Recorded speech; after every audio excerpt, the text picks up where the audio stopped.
Ce sont les deux surprises de l'opération Rising Lion en Iran. En frappant plusieurs sites nucléaires et militaires iraniens le 13 juin, Israël a mis en lumière le degré de pénétration du Mossad en République islamique. L'État hébreu a aussi révélé le spectaculaire effondrement des forces armées iraniennes. En quelques jours, une grande partie des batteries de défense anti-aérienne du pays ont été détruites par Tsahal, laissant à l'aviation israélienne une liberté d'action totale dans le ciel iranien.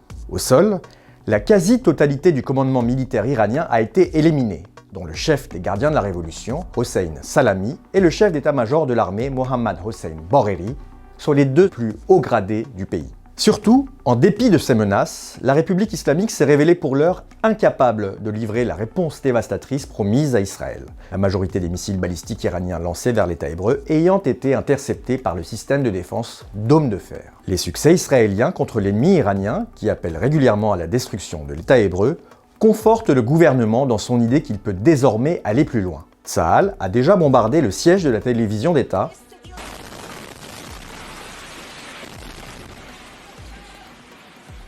les infrastructures stratégiques du pays et le quartier général de la police iranienne, avec l'idée que la fin du régime islamique n'est peut-être pas très loin. Dans une intervention à la télévision d'opposition iranienne, Benyamin Netanyahou a appelé pour la première fois la population à se soulever contre les mollahs. Mais pour l'heure, aucune manifestation n'a été observée à travers le pays. Les Iraniens tentant avant tout de fuir les bombes, déchirés entre la stupeur de voir leur pays en guerre pour la première fois en 37 ans et le soulagement de voir disparaître enfin certains responsables de la féroce répression gouvernementale. Retrouvez le crépuscule des mollahs, les coulisses de l'opération israélienne Rising Lion et les témoignages du peuple en Iran cette semaine dans le magazine et sur le site du Point.